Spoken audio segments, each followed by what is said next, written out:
Many of us talk about healing. I want healing, I'm going for healing, I yearn for healing, but many of us don't really question what that means. Like, what is healing and what's really going on in our bodies, in our minds, in our energy bodies, and on a soul level when we are actually doing healing work. And so today I'm going to be discussing this topic with a dear friend and colleague, co-teacher of mine, Minke de Vos. And she has been teaching the Taoist arts for over 30 years. She's truly, truly a master, and she is a master healer. So I'd like to welcome. Welcome. Here. Yeah, I'm so happy to be talking about this topic with you, especially having been working at your side so many years and sealing the immense power of the healing work that you do. Thank you very much. So honored to be by your side. So Minka, I thought we can really just dive into this question, this topic. What is healing? So how would you define healing? I would define healing as a liberation of trapped energy that wants to be freed, so we can return back to our true nature, that we can come back to love, return to love. And a lot of that trapped energy is like beliefs and negativity and negative emotions and patterns that could be so conditioned from the past and even our ancestral past. Right. So like ancestral patterns that are cutting off energy can be passed down to us. And so we take on those contractions or pains or suffering, I suppose.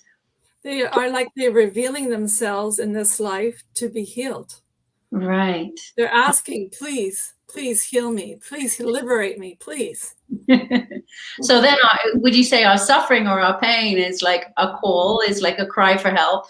Yes, cry for help. And often our spirit is listening, but often our busy mind is not hearing it. And so if it comes from the spirit, these things, it can download into the energy where we'll start to feel it subtly, and then it can download itself into physical ailments. It's to catch it when it's in the energy. Right. So we listen quietly, we can hear it. Help me. Right. So if we're actually meditating and listening, then we can hear things like in the ether and start healing them. But if we don't hear, they're going to kind of come down into more physical matter and then start screaming in our bodies sometimes. Yes.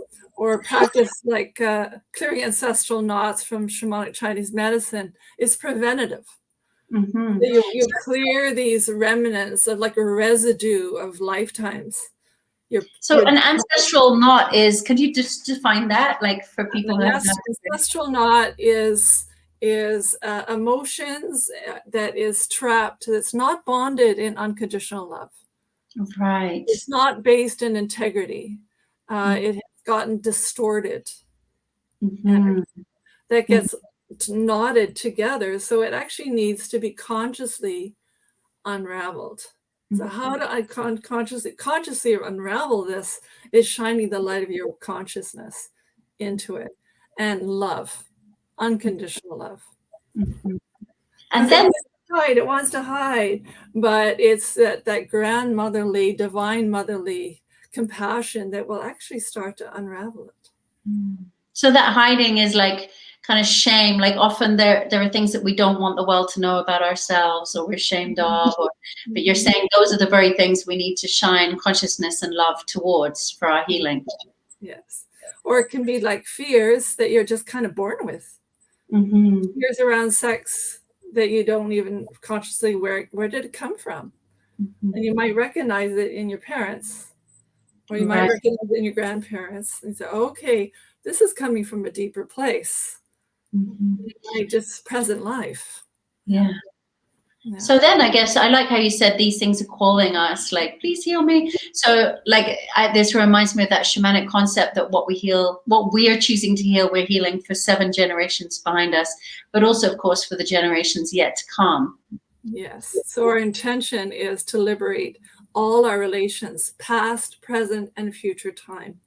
And it's very noble work, and it frees up family lines.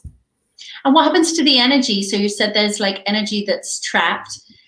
and cut off from consciousness or cut off from love, and then when there's healing, what happens with that energy? We send it into the earth, because the earth is a big compost pit that naturally transforms human emotion. Mm-hmm. It actually feeds the earth if we let it go. We surrender that heavy chi into the earth.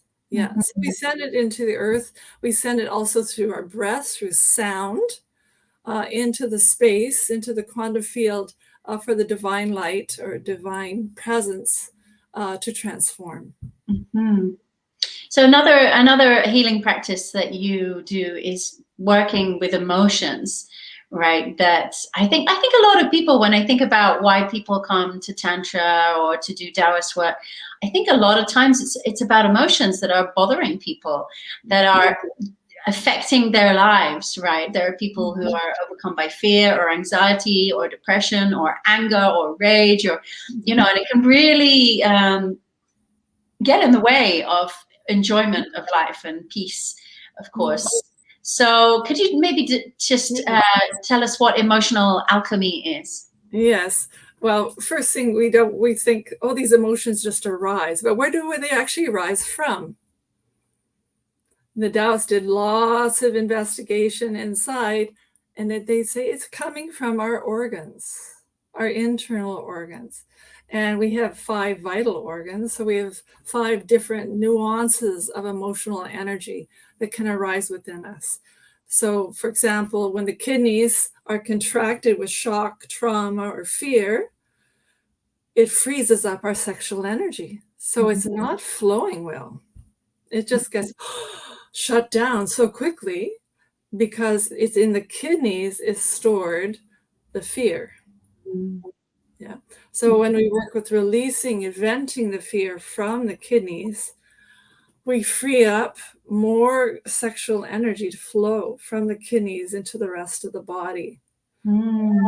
So with the healing sounds, we're sending out this cold energy from our kidneys. We're sending out the fear. And we don't even need to name where it came from. It's just the energy itself will gradually peel off layer upon layer upon layer of chronic trauma. It's gentle, but it's very potent in regular practice. Right, and often the gentle healings are the ones that are very effective with trauma, especially because you don't want to re-traumatize the body, right? Just want to be able to unpeel all the frozen energy and the contractions and anger, for example, anger, if it gets suppressed in the liver, then it tends to get really tight, and it's like walking on landmines, and just something, it will explode it. But it takes a lot of energy to push it down. And the liver is the energy of ascending energy. It's in charge of arousal, excitement, vision, creativity.